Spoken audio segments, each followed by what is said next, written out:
Assalamualaikum warahmatullahi wabarakatuh. Selamat datang kembali di channel Keramat Horor.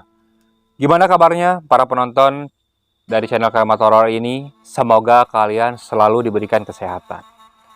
Kali ini saya akan membawakan sebuah kisah. Biasanya kisah yang saya bawakan ini adalah yang dialami oleh narasumber yang lain, baik teman ataupun kenalan teman saya. Namun kali ini saya akan membawakan sebuah kisah yang saya dan teman-teman alami. Waktu itu kami tidak menyangka akan mengalami sebuah teror yang menakutkan dan mengganggu. Bagaimana kisahnya? Simak terus videonya sampai selesai. Dan seperti biasa, sebelum mulai ke ceritanya, alangkah baiknya kalian santaikan dulu saja diri kalian. Siapkan kopi, siapkan cemilan. Kalau yang mau mendengarkan saat tertidur, jangan lupa berdoa. Semoga kalian bermimpi indah. Dan kalau yang mendengarkan saat bekerja, hati-hati tetap konsentrasi pada pekerjaan kalian. Jangan sampai saat mendengarkan cerita horor ini malah mengganggu aktivitas kalian. Lebih baik kalau kalian mendengarkannya ketika kalian sedang santai. Kalau sudah, kita mulai saja ke ceritanya.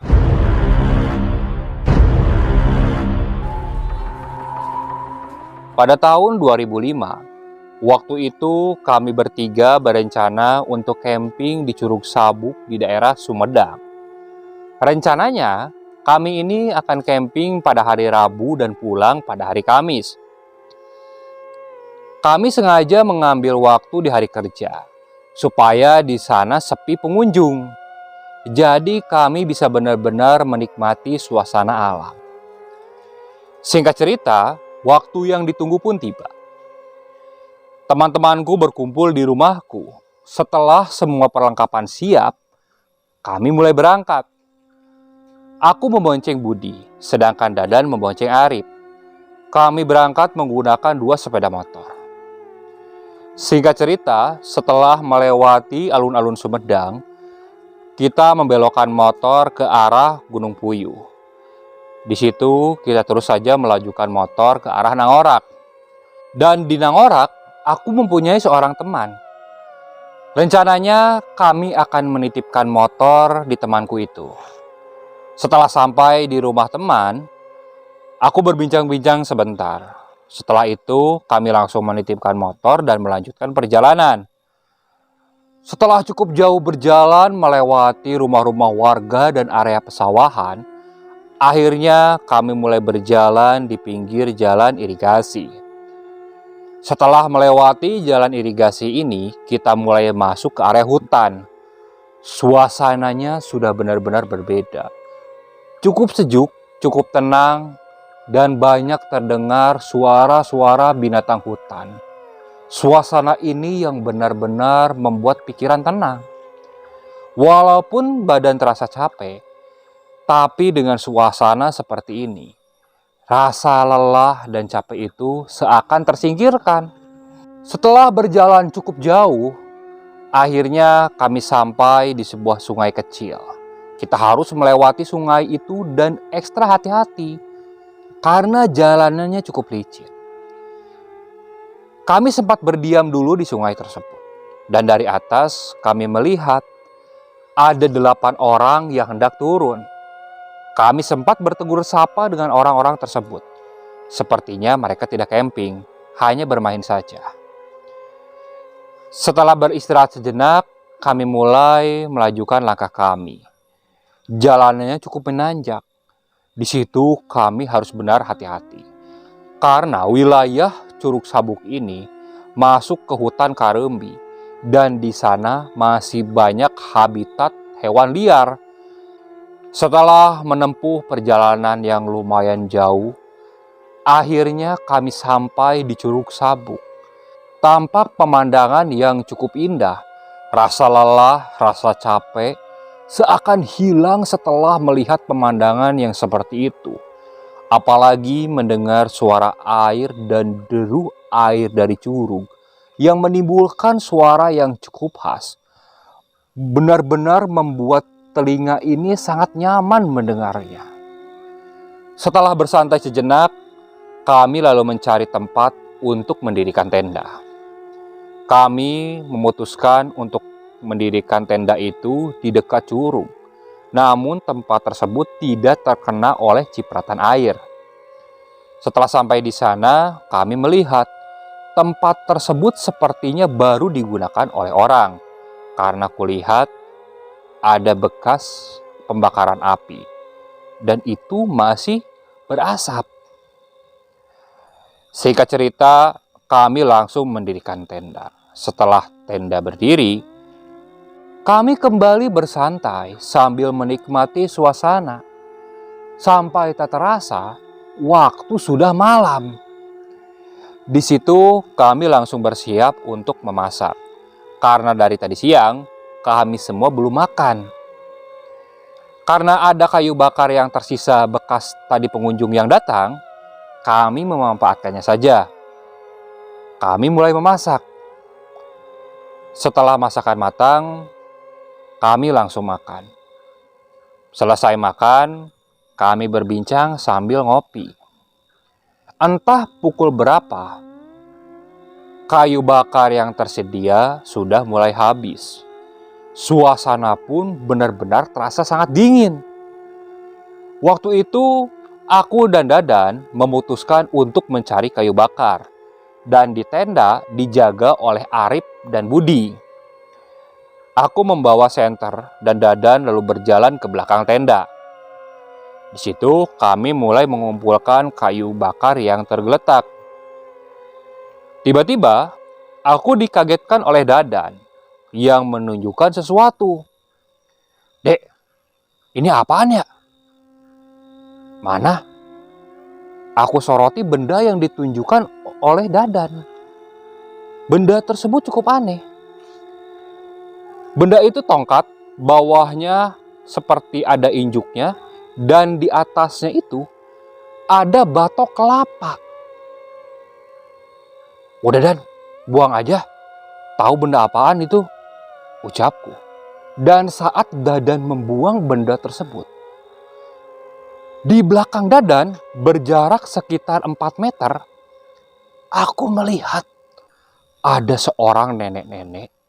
Dia menatap ke arahku menggunakan samping, tangannya ke belakang.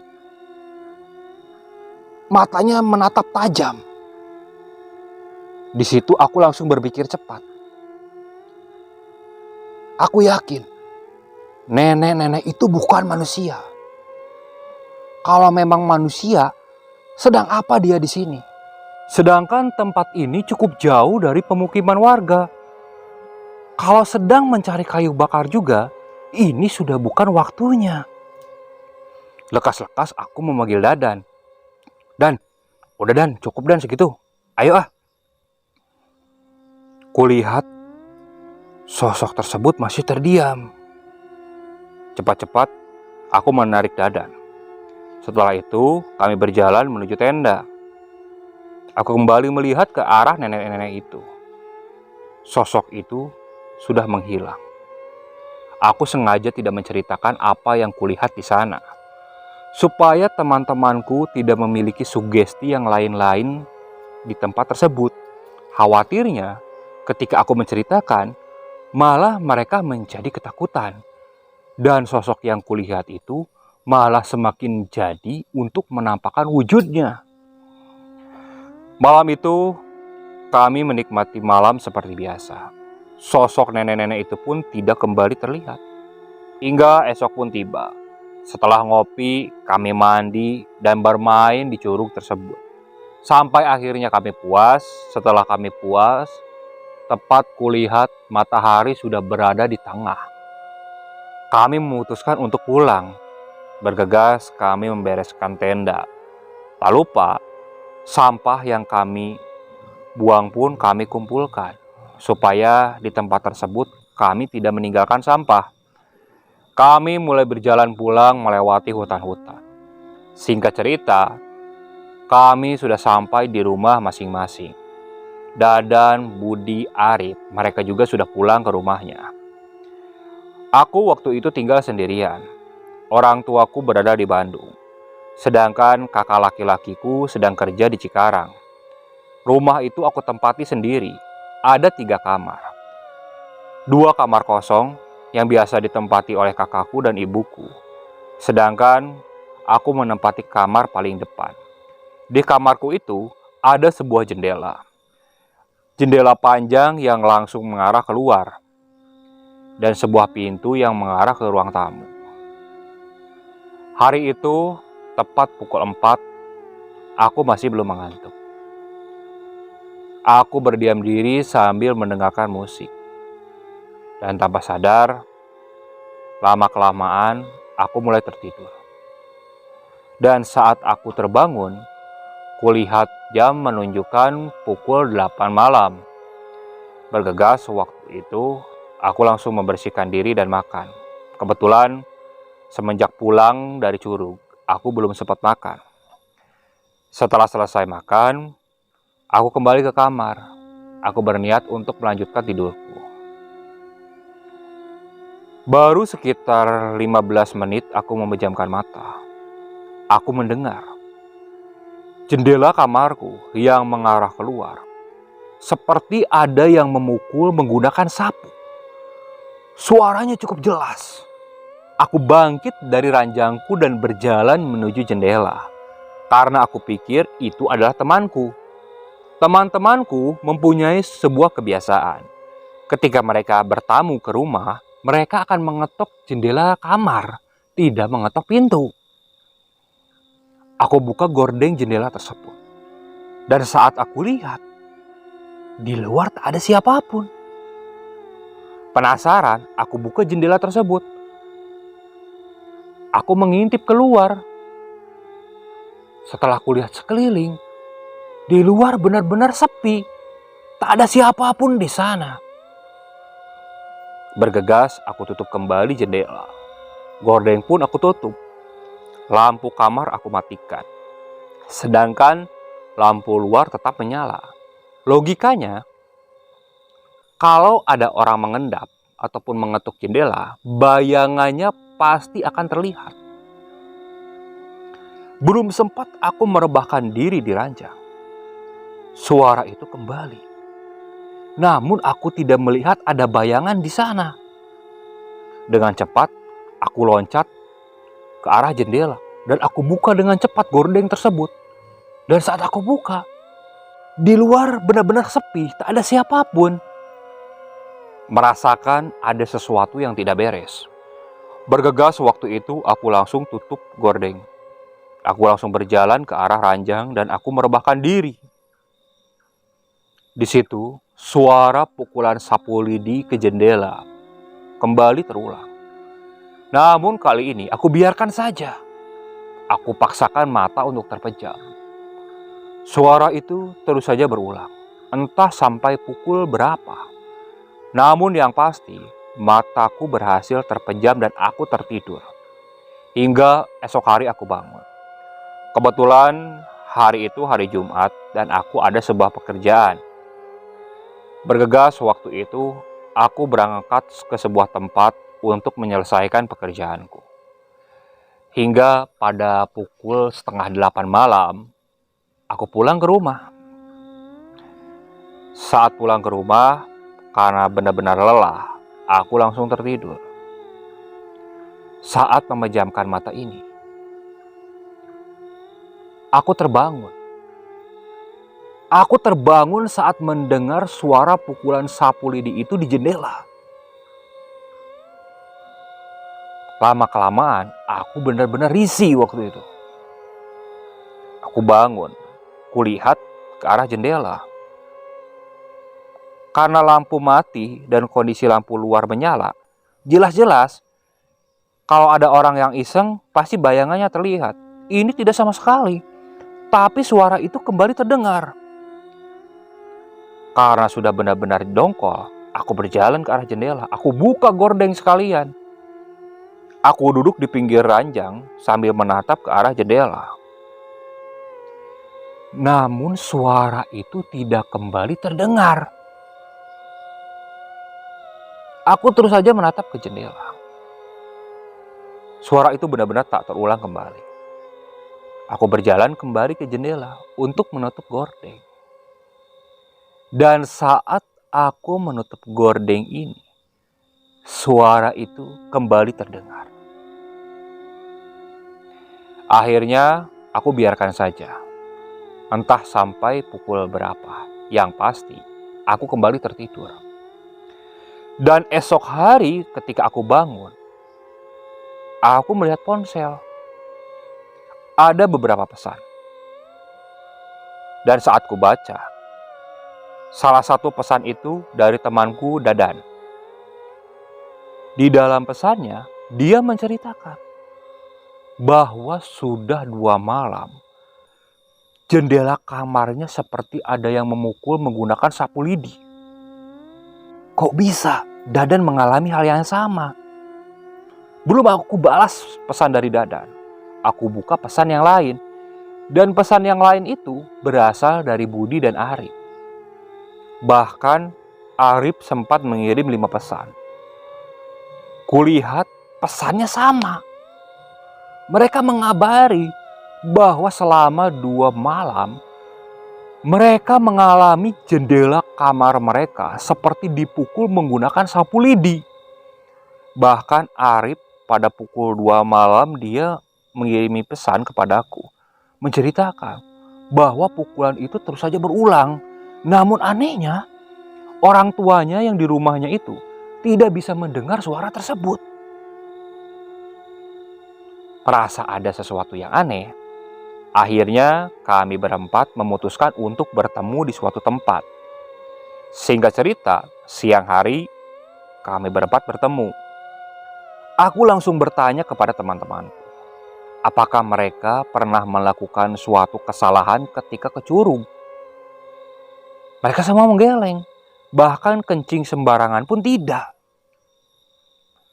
Di situ aku langsung teringat sosok nenek-nenek yang berada di belakang Dadan saat Dadan memperlihatkan sebuah benda, tongkat yang bawahnya ada semacam sapu dan di atasnya ada batok kelapa. Namun aku belum ceritakan. Masih aku simpan sendiri waktu itu. Merasa tak ada solusi, waktu itu tepat pukul 4 sore kami memutuskan untuk pulang ke rumah masing-masing. Dan ketika malam mengalami hal yang sama, kami akan saling mengabari. Singkat cerita, pada pukul 8 malam, waktu itu aku belum tertidur. Aku sengaja duduk di pinggir jendela. Posisi jendela waktu itu aku buka. Sambil menikmati segelas kopi dan sebatang rokok. Dan tak berapa lama, salah satu temanku yang biasa main, sebut saja namanya Ujang, dia datang. "Dek, woi, sini ngopi Jang," ucapku menawari. Ujang pun lalu menghampiri. "Kamu sendirian Jang?" "Iya gak ada teman, ya udah sini ngobrol lah di dalam," ucapku. Ujang masuk lewat jendela, karena waktu itu aku juga ribet kalau harus ke depan. Setelah menyuguhkan kopi, aku dan Ujang berbincang-bincang. Hingga tak terasa, waktu sudah menunjukkan pukul 10:30 malam. "Dek, aku nginep di sini boleh nggak?" "Ya udah nginep aja di sini, kenapa sih?" "Aku lagi malas pulang. Soalnya aku lagi berantem sama kakak. Ya udah tidur aja di sini," ucapku. Setelah itu, Ujang langsung tiduran di kasur, sedangkan aku masih duduk di pinggir jendela. Lama-kelamaan, si Ujang merasa aneh. "Kamu kenapa dek? Kok duduk terus di jendela?" "Enggak, lagi ngadem aja Jang." "Oh gitu ya? Aku tidur duluan boleh nggak dek?" "Ya udah sok sana tidur duluan," ucapku. 15 menit kemudian, Ujang ini sudah terlelap. Bahkan dia sampai mendengkur. Aku memperhatikannya sambil menggeleng-geleng. Dan saat aku hendak menyalakan rokok kembali, di situ aku mendengar ada suara nenek-nenek. "Jang, antarkeun deui." Aku diam. Suara nenek-nenek tersebut berbahasa Sunda.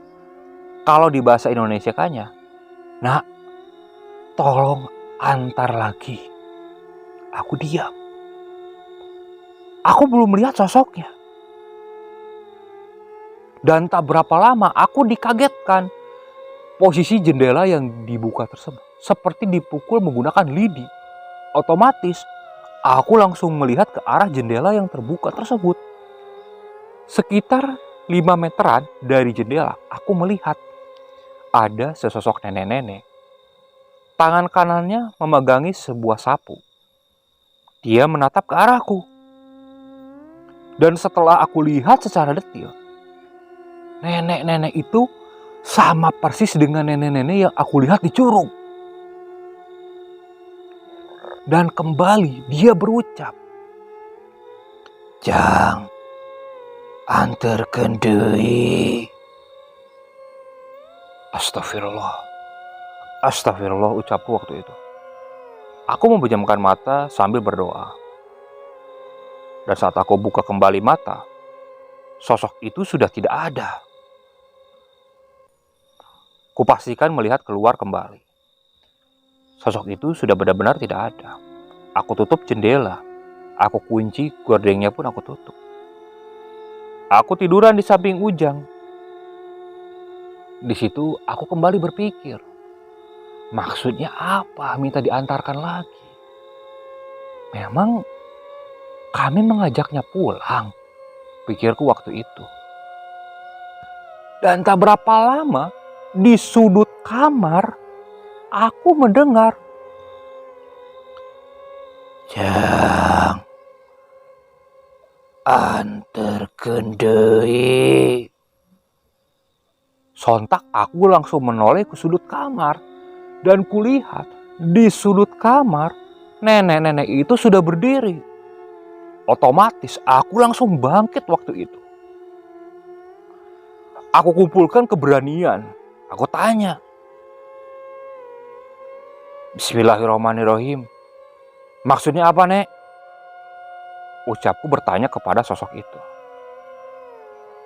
Tiba-tiba, kulihat sosok itu tersenyum. Namun senyumnya terlihat cukup menyeramkan. Lama-kelamaan sosok itu menghilang. Bergegas aku langsung menyalakan lampu kamar. Aku lihat sekeliling kamar. Memastikan sosok itu benar-benar sudah tidak ada. Ujang yang merasa silau, dia mulai terbangun. Dek, kenapa dinyalain Silau, matiin lagi atuh." "Iya bentar Jang, bentar." Setelah itu, aku matikan kembali lampu. Aku kembali merebahkan diri di kasur. Belum sempat aku terpejam, suara pukulan sapu lidi itu kembali terdengar memukul jendela kamar. Aku diamkan saja, bahkan sampai berulang-ulang kali. Di situ aku bangunkan Ujang. "Jang, Jang, apa? Bangun dulu bentar." "Apaan sih, Dek?" "Buru bangun." Jang bangun sambil mengucak-ucak mata. "Bentar, kamu dengar sesuatu nggak?" Suara pukulan sapu lidi di jendela itu masih saja terdengar. "Jang, kamu dengar sesuatu nggak?" "Dengar apaan nggak ada apa-apa Beneran, coba dengerin lagi." Nggak ada apa-apa Udah mau tidur lagi Ujang kembali tertidur. Sepertinya benar apa yang diucapkan oleh Arif. Suara pukulan dari jendela itu sepertinya tidak bisa didengar oleh orang lain. Di situ aku langsung mengambil ponselku. Dan saat aku hendak meng-SMS temanku, tampak di situ sudah ada pesan dari Arif. Aku buka pesannya. Di situ pesannya berisi seperti ini. "Dek, itu yang gangguin rumahku sekarang nunjukin wujudnya, nenek-nenek. Serem, sambil bawa sapu lidi. Aku nyampe tidur di kamar bapakku. Parahnya lagi, pas aku tidur di kamar bapakku, pukulan sapu lidinya itu masih terdengar di jendela kamar bapakku. Aduh, parah." Aku lalu membalas pesan Arif. "Rip, udah biarin aja. Nanti besok kita ketemu lagi. Kita tanya aja ke orang pintar, siapa tahu dia bisa tahu penyebabnya kenapa. Ucapku seperti itu. Aku coba kirim pesan kepada Dadan dan Budi. Dan, Bud, kalau ada yang gangguin, biarin aja. Jangan dihirauin.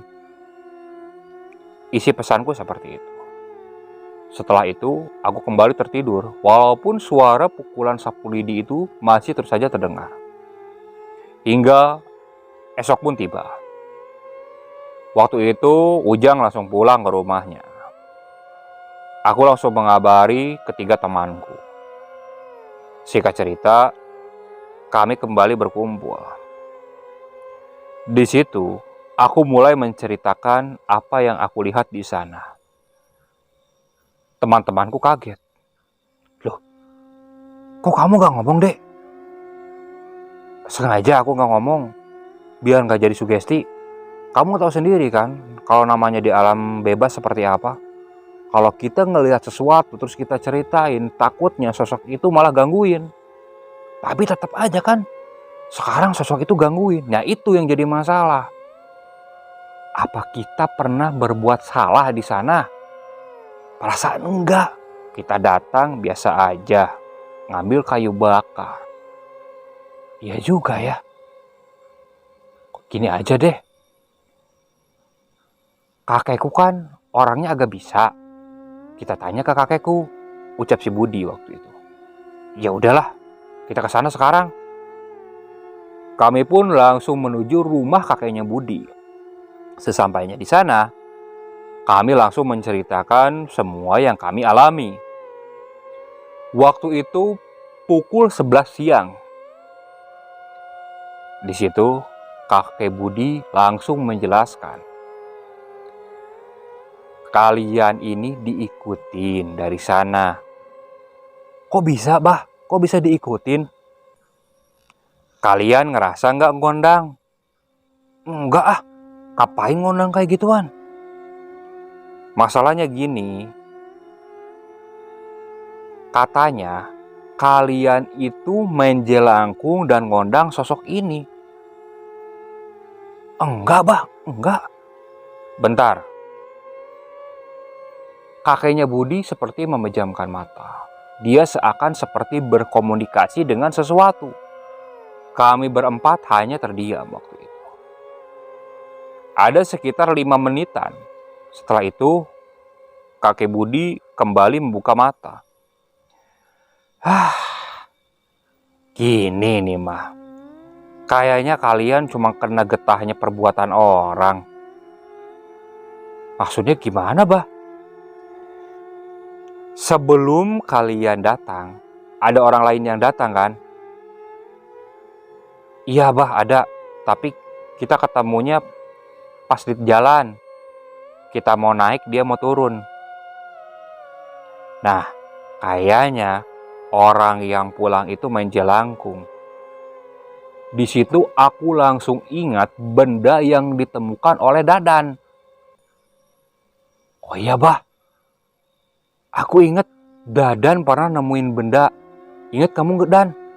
Yang kayak tongkat tuh, bawahnya kayak sapu, terus kepalanya ada batok kelapanya. Oh bener deh. Nah, aku ngeliat sosok nenek-nenek itu pas kamu ngangkat itu. Nah itu. Jadi kayaknya ini cuma menurut kakek. Dia atau misalnya beberapa orang yang kesana pada main jelangkung, tapi gak ada sosok yang masuk. Jelangkungnya mereka buang. Nah apesnya pas kalian datang, sosok itu masuk ke boneka jelangkungnya. Waduh, kok bisa, Bah? Terus kok neror kita? Ya karena disangkanya kalian yang ngondang.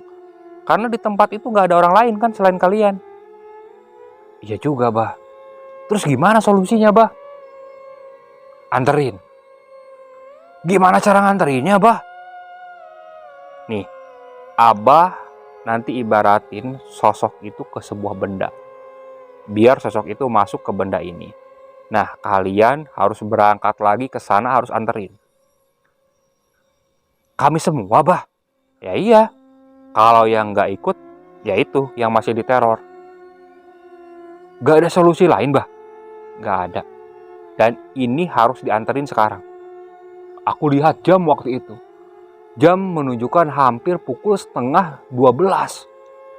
Waduh, mana jauh lagi. Ya udah, mumpung masih siang, mending cepet-cepet aja berangkat.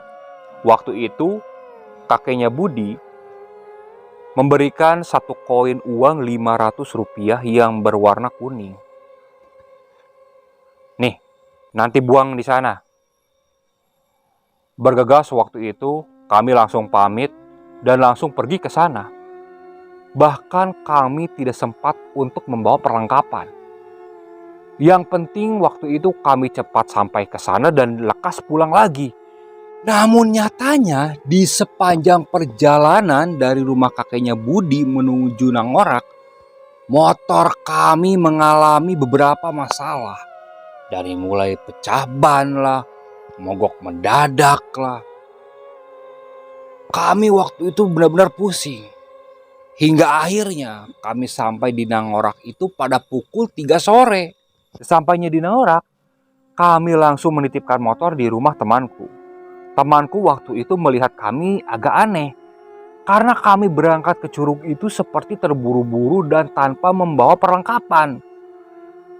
Aku waktu itu belum sempat menjelaskan. Karena kulihat waktu sudah mulai sore. Bergegas kami berangkat. Bahkan sesekali kami sempat berlari supaya kami cepat sampai ke curug. Setelah menempuh perjalanan yang cukup jauh dan melelahkan, akhirnya kami sampai di curug. Sesampainya di sana, kami baru ingat bahwa kami tidak membawa air minum. Tanpa pikir panjang, kami minum air dari curug di sana. Setelah itu, aku buang koin yang kubawa dari kakeknya Budi. Kulihat matahari sudah berada di ujung barat. Aku yakin sebentar lagi pasti malam. Bergegas, aku mengajak ketiga temanku untuk langsung pulang. Waktu itu seharusnya perjalanan dari curug menuju sungai itu sudah tidak terlalu jauh. Namun nyatanya kami tidak pernah sampai ke sungai tersebut. Kami seakan berputar-putar di hutan itu. Karena penasaran waktu itu, aku membuka ikat yang biasa aku bawa kemana-mana. Aku buang ke pinggir jalan. Dadan, Budi, dan Arif sempat kaget. Aku memberikan kode supaya mereka mengikuti saja. Kami mulai melangkahkan kaki kembali. Dan nyatanya benar saja, kami kembali tepat di mana aku membuang ikat tersebut. Di situ tampak Arif, Dadan, dan Budi sudah mulai pucat. Mereka mulai memegangi kepala. Aku sendiri mulai berpikir keras karena kulihat langit sudah mulai gelap. Sedangkan kami tidak membawa perlengkapan. Di situ, aku mengajak teman-temanku untuk berdoa supaya kami dijauhkan dari gangguan setan seperti ini.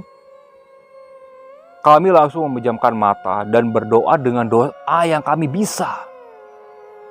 Dan setelah berdoa, aku tetap tinggalkan ikat itu di situ. Dan kami mulai melanjutkan perjalanan. Alhamdulillahnya, kami mulai mendengar suara air. Dengan cepat, kami pacu langkah kami. Hingga akhirnya, kami sampai di sungai kecil tersebut. Perasaan kami cukup senang. Namun, perjalanan masih lumayan jauh. Kami tidak berhenti waktu itu. Langsung berjalan. Setelah melewati hutan dan mulai melewati irigasi, di situ kami mendengar suara di belakang kami. Nuhun Jang. Sontak kami semua menoleh. Saat kami menoleh, tampak sosok nenek-nenek itu seperti melambaikan tangan ke arah kami berempat. Arif yang waktu itu berada di posisi paling ketiga Dia langsung berlari ke paling depan menyalipku dan langsung meninggalkan kami. Otomatis melihat Arif seperti itu, kami bertiga pun langsung menyusul Arif tanpa menoleh ke belakang. Kami pacu kaki kami sekencang mungkin. Walaupun di area pesawahan, Budi dan Arif sempat terpeleset dan masuk ke kotakan sawah. Namun mereka tidak peduli, tubuh mereka penuh dengan lumpur. Yang penting mereka cepat sampai ke pemukiman warga. Setelah menempuh perjalanan yang cukup jauh, melelahkan dan menakutkan, akhirnya kami sampai di rumah temanku. Temanku yang melihat Budi dan Arif penuh dengan lumpur, bergegas langsung menyuruh mereka untuk membersihkan diri di dalam. Sedangkan aku dan Dadan hanya diam di teras rumah. Setelah Budi dan Arif membersihkan diri, di situ temanku lalu bertanya, kenapa kami pergi lagi ke curug dengan terburu-buru? Di situ aku langsung menjelaskan apa yang kami alami. Temanku waktu itu sempat tidak percaya. Tapi mau bagaimana lagi? Itu kenyataan yang kami alami. Setelah berbincang-bincang dan mengucapkan terima kasih, kami langsung melanjutkan perjalanan untuk pulang. Singkat cerita, kami semua sudah sampai di rumah masing-masing. Saat sudah sampai di kamar, waktu itu badanku benar-benar terasa sangat lelah. Jadi aku langsung tertidur. Dan tidurku waktu itu benar-benar pulas. Aku tidak mendengar suara-suara yang aneh. Esoknya, aku tanya kepada teman-temanku. Katanya mereka tidak ngeh karena kecapean dan langsung tidur.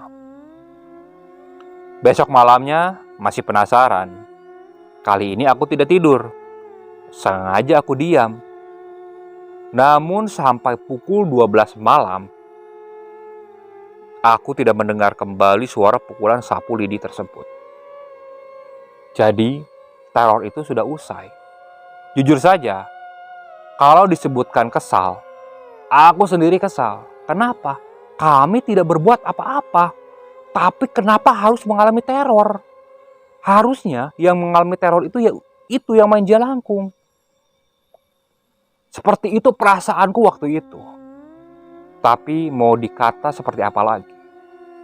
Nasi sudah jadi bubur, kejadian pun sudah kami alami. Yang penting semuanya sudah usai. Oke, sekian untuk cerita kali ini. Saya mohon maaf apabila masih banyak kekurangan dalam pembawaan ceritanya. Kritik dan sarannya silakan kalian bisa cantumkan di kolom komentar. Tak lupa, saya juga ucapkan terima kasih kepada para penonton yang terus setia mengikuti channel Keramat Horor ini. Baik mereka yang hanya menonton ataupun yang setia mengomen dan mendoakan kami.